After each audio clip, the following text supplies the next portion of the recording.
Hey everybody, it's Adam back again with another great tutorial for you today from the Army Painter. Today we're going to be experimenting with the paints found inside the Zombicide 2nd Edition paint set. We're going to be painting up Phil the Cop. Now Phil the Cop is a memorable character from the game series and the game lore, and he comes exclusively inside this box set. So let's give it a go. Let's take a look at the paints that we're going to be using today.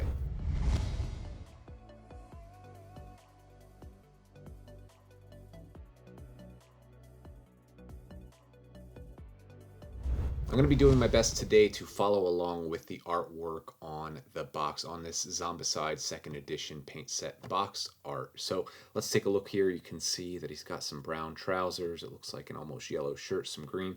Really excited to paint this up. The set also comes with a free ID card along with the miniature.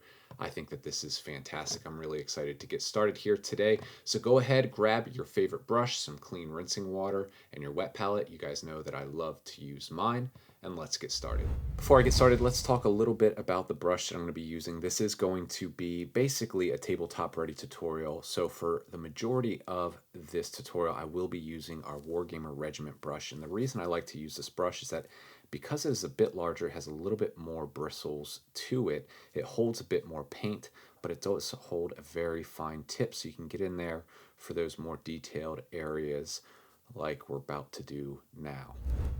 I started out by priming the model with leather brown, and that's going to just make this base coat a little bit easier. I'm going to apply our dirt spatter in a very thin down application all over the trousers and these little pouches on the model here. You might take one or two coats. I've thinned this down quite a bit because I don't want to obscure any of the detail on this model, but using this regiment brush, just apply a nice smooth base coat like so. Upon closer examination of the box art, I think we're going to do these pouches in more of a blackish gray tone. So don't worry too much about them now. If you did paint them, don't worry, we can paint over because we are just applying a thin application. But we are also going to base coat Phil's hair here with this dirt spatter brown. I've taken some of the dirt spatter and some Wanda Blonde, and I'm going to apply this to the baseball bat that he has around his hip just to add some slight variance to the colors. You can see that it's very close to our original primer coat, but we just want to reinforce that color here a little bit. And this is actually a pretty good match to that primer color, that Wanda Blonde mixed with dirt spatter. But we're just reinforcing it a little bit, making sure we get nice, even coverage. Before we move on to any of the other areas on the model, I'm taking a little bit of Survivor Skin, and I'm still using my regiment brush here, and I'm just going to begin base coating all of the skin tones on our model. He is wearing these goggles here.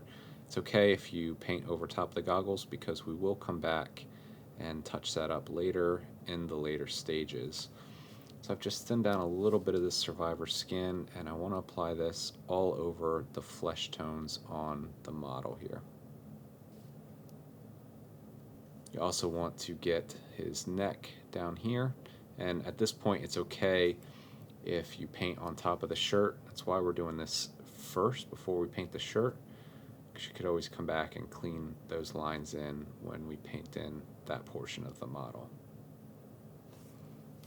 You also want to paint in the forearms. These are exposed on the model. Again, just a nice, simple, smooth coat. Probably apply a second thin coat once this has had time to dry, just to really get nice, even coverage.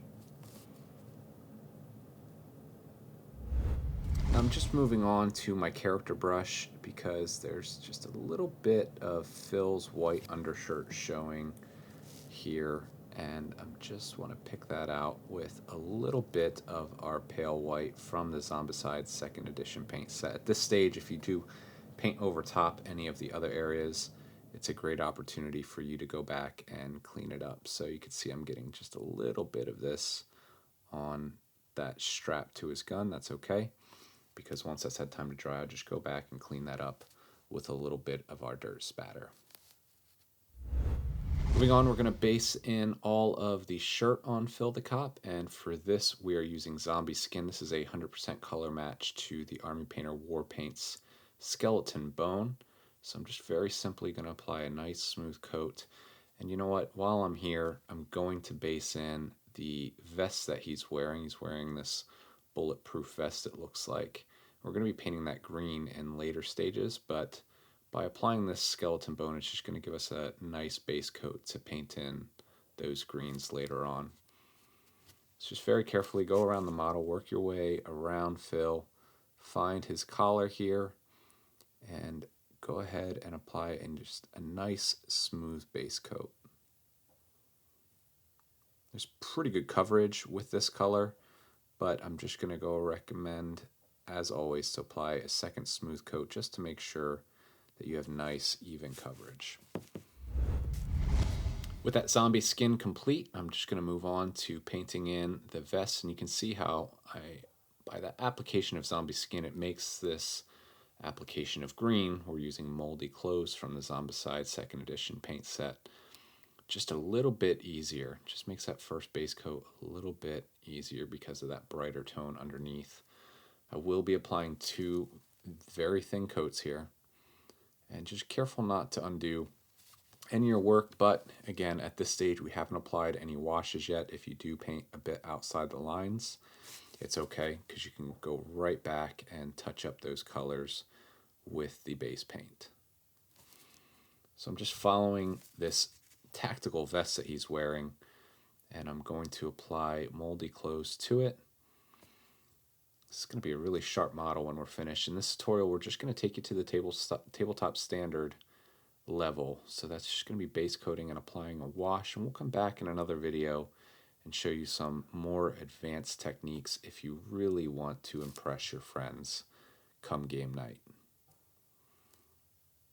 So very simply here, go ahead and apply a nice smooth base coat of moldy clothes to this bulletproof or tactical vest that Phil the Cop is wearing. Before we begin painting the rest of the details on this model, I want to paint the hazard stripes that we see on the base on the box start. It could be a pretty loose here. I'm just taking a bit of our Molotov Flames. This is a nice kind of a peachy orange color, and I'm just going to apply this. And the reason why I'm doing this now is because when I paint in the boots a little bit later, I don't want to get any of these colors on them. So I'm just going to apply a very simple straight line like so. I'm going to give that some time to dry, and then we're going to come back and work this up to a nice bright yellow. Now that that's the time to dry, I've mixed in a bit of Wanda Blonde, and I'm just going to try and brighten this up and bring it closer to yellow. I am using my regiment brush here, and I'm just pulling nice smooth strokes. This is going to take several light passes to get it to where we want it to be. So just take your time here. This is actually a very simple technique, and because we're starting with the brighter colors first, it'll be a lot easier in the next stages. Now with some pure Wanda Blonde, we're just going to pull a nice gradient. And we'll have a little bit of that mixture still on our palette, and we can blend it back. That's completely unnecessary, but I just want to show off how simple it can be to pull off a nice smooth transition for those of you at home.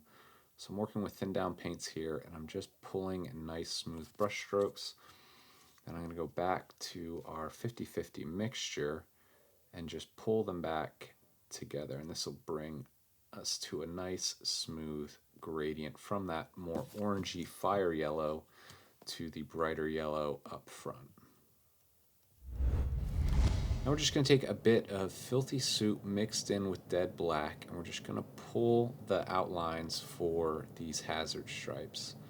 Just very simply like that. And what I'm doing, you can kind of see it, I'm applying the brush, and then I'm just flattening it out as I pull it across to give us a nice straight line.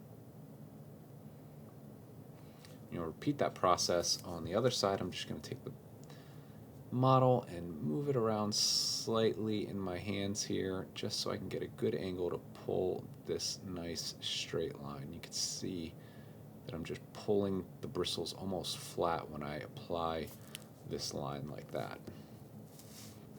Now all you have to do to complete these hazard stripes is create a couple diagonal lines.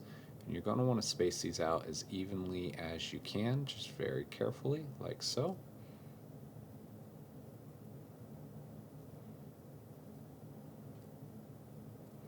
There you have it, quick and easy hazard stripes.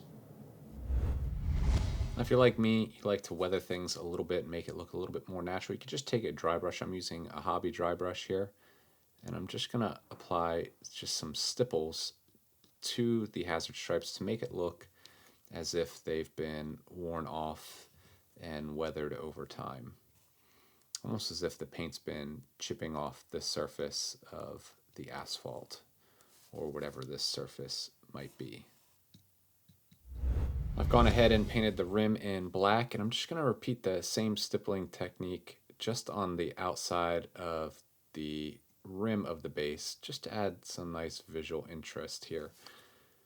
Just pretty sporadically, I'm just going to apply a couple stipples of just this dead black paint around the outside to give it a nice worn and weathered in, almost like a comic book feel.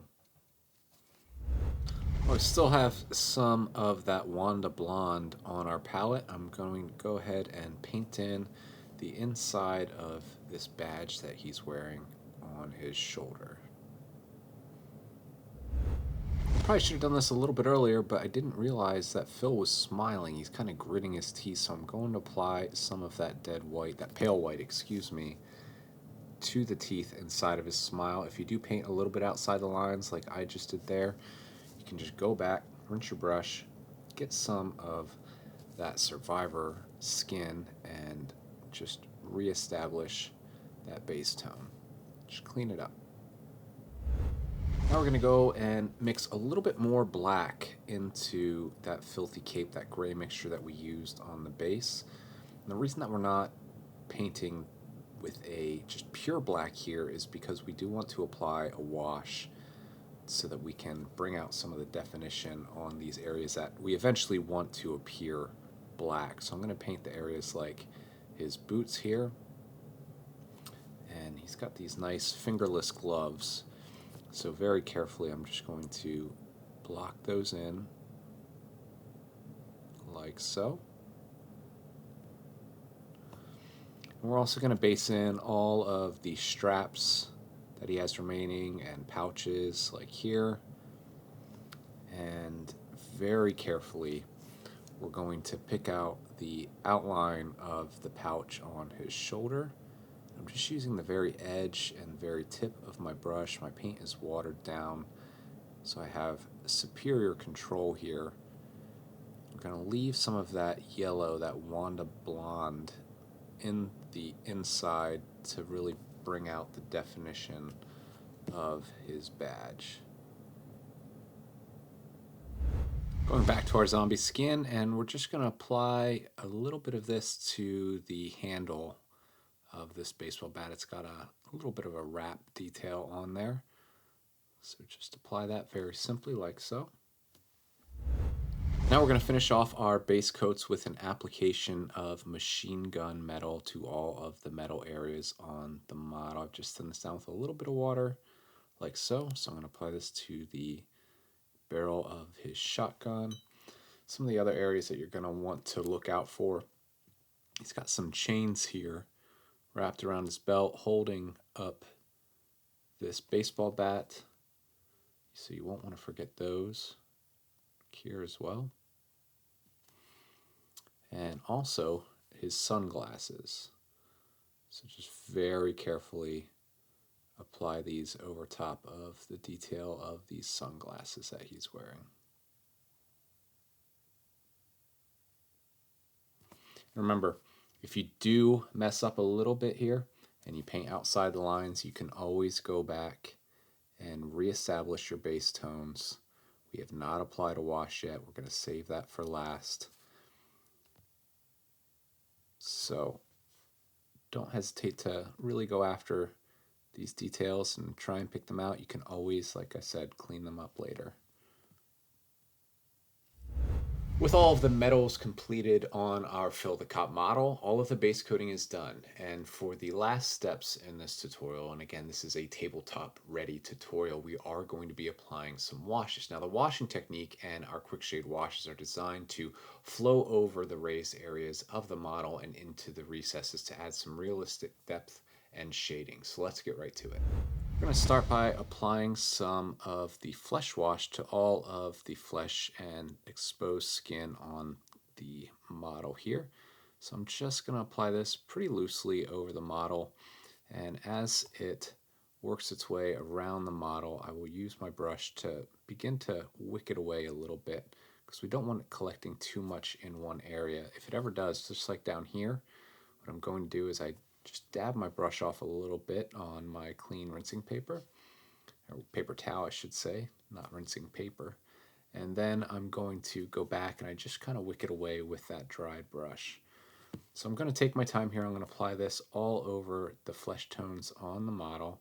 I'm not too worried if I get a bit of this on the hair because we are going to be coming back with a darker wash in a minute. And just make sure I get this wash into all of the recesses to pull out all of the definition on the model. And again, this wash really wants to settle in here.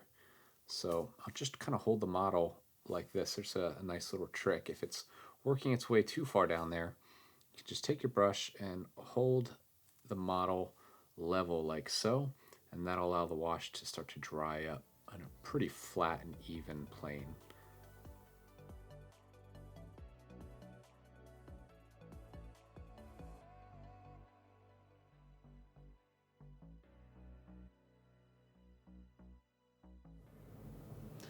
Well, there you have it. Our Fill the Cop painting tutorial, our tabletop ready tutorial is finished.